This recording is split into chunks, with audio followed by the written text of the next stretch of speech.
What's up, guys? I'm Chris Kelly, and today we're going to be looking at some differences between reinforcement and punishment. At the end of the video, I'll be looking at some pros and cons of each one of them. So the first one we have is reinforcement, specifically positive reinforcement. So reinforcement as a whole intends to increase a certain behavior. Positive reinforcement increases behavior by presenting a motivating stimulus after behavior is reached. So a boy receiving $5 per A on his report card. An example of this would be B.F. Skinner's rat box, in which the rat he put in there would run around and around, and eventually he would hit the lever and food would come out. And he'd keep running around and he'd hit the lever again, food once again comes out. The rat would soon very quickly learn that the latter is associated with the food. So this positive reinforcement helps him to find a way to eat. The key with positive reinforcement is the stimulus is presented afterwards. A new stimulus is brought into the situation after the behavior is reached. Negative reinforcement is an aversive stimulus is removed after the behavior. So Timmy does the dishes to avoid his nagging parents. This increases the behavior by avoiding the consequence. Another example in everyday life would be when you get in your car and start your car, seatbelt light goes ding, ding, ding, ding, ding, and it won't stop until you plug in your seatbelt. Then it leaves. It's very annoying, and it works. Pros and cons of reinforcement. The first pro is it increases the likelihood of desired behavior. The first con would be these rewards can sacrifice long-term attention. So if it's not used correctly, many people will learn to chase the rewards rather than learn the correct behaviors associated with the rewards. Proper use can help the subject develop intrinsic motivation, so it can help them with goal setting and setting rewards for themselves when they reach their goals. The last con would be it can result in habit formation rather than integrity.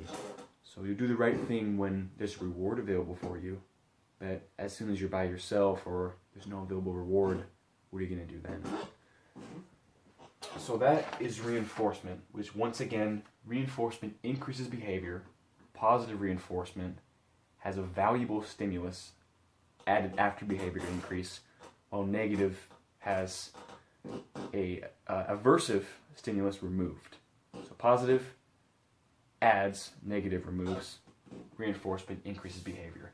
While punishment is meant to decrease behavior. So a punishment is when the consequence would decrease the behavior. So a kid pushes his sister and is sent to timeout. Positive punishment presents the consequence to decrease behavior. So once again, positive is bringing in something to decrease behavior. An example of this would be in the Milgram experiment, in which you were taking orders from an authority figure. You were shocking the guy in the other room when he got the question wrong. This is an example of positive punishment to that man, even though it did not happen. Negative punishment has a desired stimulus removed after a certain behavior. So having your phone taken away after not doing the chores is an example of negative punishment.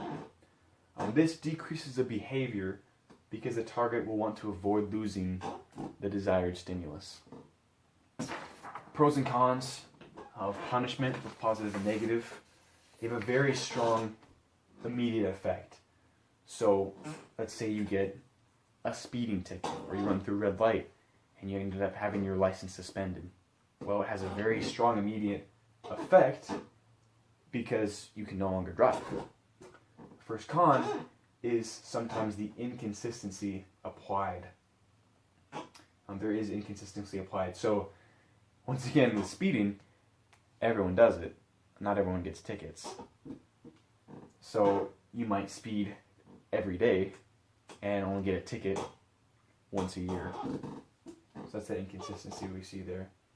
Another positive, or a pro, is it's very effective when combined with reasoning. So punishing someone to decrease behavior and explaining to them why what they did is wrong and why the punishment they're receiving is adequate to what they've done makes this a very effective method.